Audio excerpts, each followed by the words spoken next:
Friends, तो कैसे हैं आप? मैं हूं अलीज़ा और आप देख रहे हैं Aliza health and beauty tips. आज आपके लिए आपके लिए बहुत ही अमेजिंग टिप लेके आई है। आज मैं आपको बताऊंगी कि आप कैसे अपने आईब्रोज को घना, लंबा और काला कर सकते हैं और अपनी शेप को बहुत ही ज़्यादा खूबसूरत बना सकते हैं। तो आप मेरे सामने पर देख सकते हैं कैस्टर ऑयल यानी कि अरंडी का तेल। इसके यूज़ से आपके जो आईब्रोज हैं वो बहुत ही तेज़ी से ग्रो करेंगे। ये बहुत ही आसान और इफेक्टिव का सा तरीका है। ये आप 15 दिन तक इसे लगातार इस्तेमाल करेंगे। लगातार इस्तेमाल करने से आपके जो आईब्रोज हैं वो तेज़ी से ग्रो करना स्टार्ट हो जाएंगे। तो आप देखिएगा कि आपके आईब्रोज की जो शेप है वो बहुत ही ज़्यादा खूबसूरत बनती है।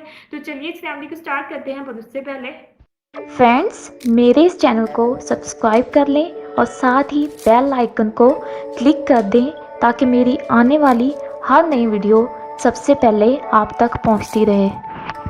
फ्रेंड्स, आपने क्या करना है, आपने कैस्टर ऑयल लेना है। तकरीबन आप अपने इस तरह फिंगर पे डिप कीजिएगा। डिप करने के बाद आप अपने आईब्रोज पे इस तरह अप्लाई करें। जैसे आपके आईब्रोज हैं तो ये बहुत ही ना थिकी सा और जेली फॉर्म में आ जाएगी। तो आपने घबराना नहीं है। आपने अपने आईब्रोज पे जहाँ पे भी आपके बाल नहीं उग रहे यानी कि कम है तो वहाँ पे आपने इस तरह से अप्लाई करना है।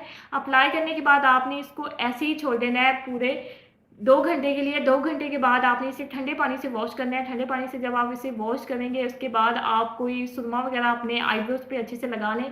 लगाने के बाद फिर आप देखिएगा कि 10 दिन के इस्तेमाल से आपके जो आईब्रोज हैं वो तेज़ी से ग्रो करना स्टार्ट हो जाएंगे। तो फ्रेंड्स, ये थी मेरी आज की अमेजिंग सी टिप। तो कैसी लगी आपको? थैंक यू सो मच मेरी वीडियो को देखने के लिए।